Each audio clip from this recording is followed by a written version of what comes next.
This is the world's first full-sized, all-electric passenger plane. Her name is Alice. Now, she isn't the first attempt at an electric passenger plane. Alice might be a solution for these popular commuter routes. Think New York City to DC, or even up the West Coast, between San Jose and San Diego.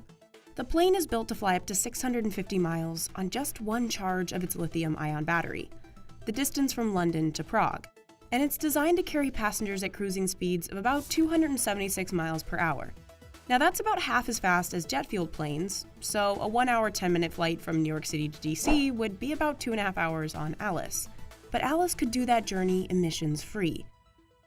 It seems ideal, but engineers faced a few challenges while building Alice. It has a huge battery. We have roughly 3.6 metric tons of battery, over 8,000 pounds. In electric cars, a battery's weight isn't as much of an issue, because cars stay on the ground. But in a plane, trying to get in the air with a heavy battery becomes a challenge. The bigger the battery, the more power for the plane. But a bigger battery also means more weight to lift, so more power is needed to get it in the air.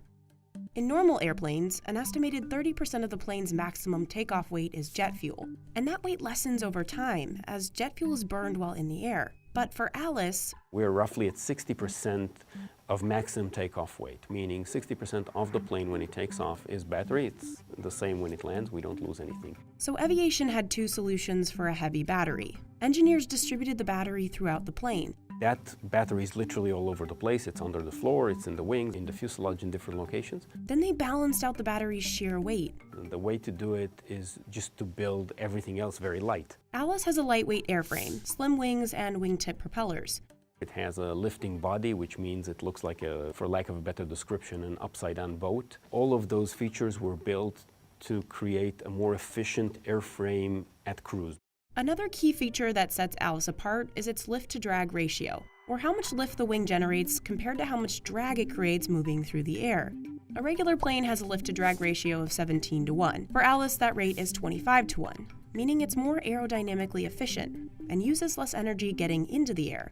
For future passengers, all this environmentally conscious innovation means a lot less travelers' guilt.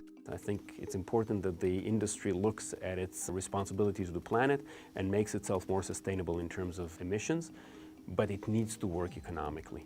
Some players in the industry say electric planes could mean 40 to 80% lower airfares. That's because it doesn't cost as much to operate an electric plane. Aviation's Alice costs about $200 per flight hour to operate. A similarly performing turboprop would cost between $1,200 and $2,000 per flight hour. But in order to be truly sustainable, Omer says people have to actually want to fly electric. This needs to feel like a plane you want to use daily. So how does Alice do that?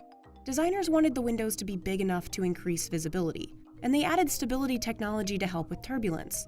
Plus, Alice's electric engine is practically silent. This plane is dramatically less noisy, about 2 orders of magnitude less noisy than an equivalently sized aircraft. I think it could change the way we treat airports. Despite testing hiccups in early January, Omer estimates the plane will be certified by 2022.